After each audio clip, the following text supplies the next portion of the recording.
Hello everyone, welcome to GK Today. All the videos of GK Today are absolutely free and available on GK Today's YouTube channel. And if you are looking for interactive quizzes in text and also their solutions, then please download the GK Today's Academy Android app. We have several free and paid courses in that app. And also I would like to recommend you that if you are preparing for UPSC Prelims Examination 2021 and 2022, then we have a daily current affairs quiz series in Academy app. You may subscribe to that series if you find it good.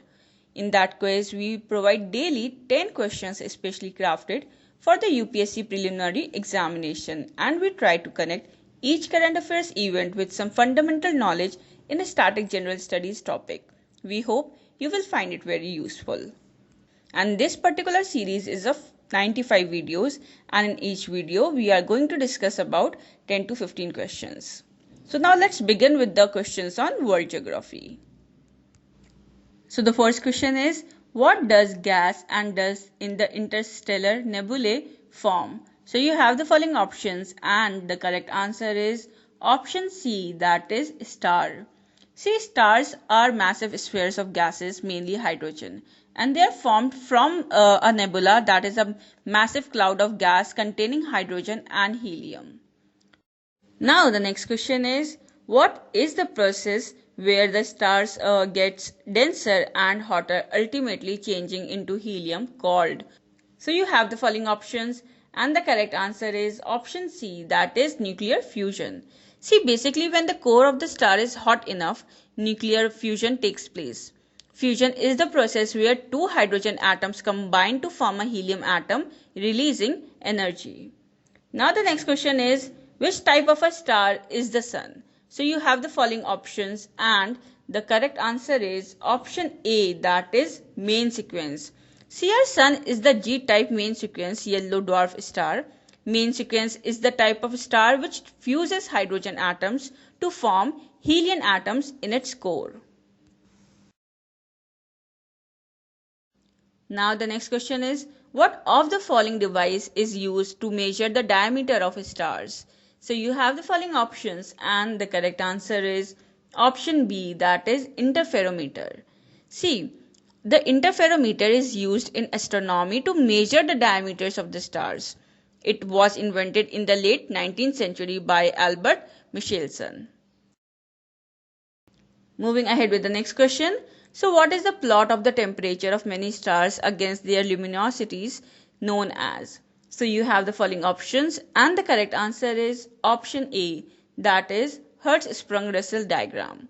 So basically the Hertzsprung-Russell diagram or the HR diagram graphs a star's luminosity versus its surface temperature. It graphs the star's apparent luminosity versus their color index.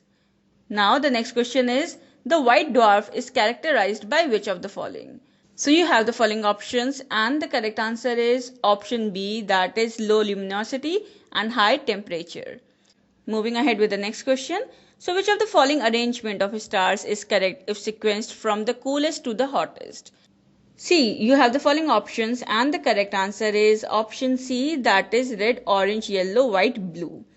See, a star's color tells us how hot the star is. And as you know that the blue star is the hottest and the red star is the coolest. So the correct sequence is red, orange, yellow, white and blue. Now the next question is, which star is directly above the North Pole? So you have the following options and the correct answer is option A, that is Polaris. So Polaris star is directly above the North Pole and Earth rotates around this point. So Polaris does not appear to move in the sky. Now the next question is, which of the following is used to measure the chemical composition of stars? Now you have the following options and the correct answer is option A, that is spectroscope. So a spectroscope is used to measure the chemical composition of the stars and it is also used to measure the temperature and direction of the star moving in relation to the earth. Moving ahead with the next question. So what is a neutron star that spins and sends beams of radiation called? So you have the following options and the correct answer is option B, that is pulsar. See, a neutron star is a star which has collapsed to a point where all particles are neutrons. And a neutron star which spins and sends beams of radiation is called a pulsar.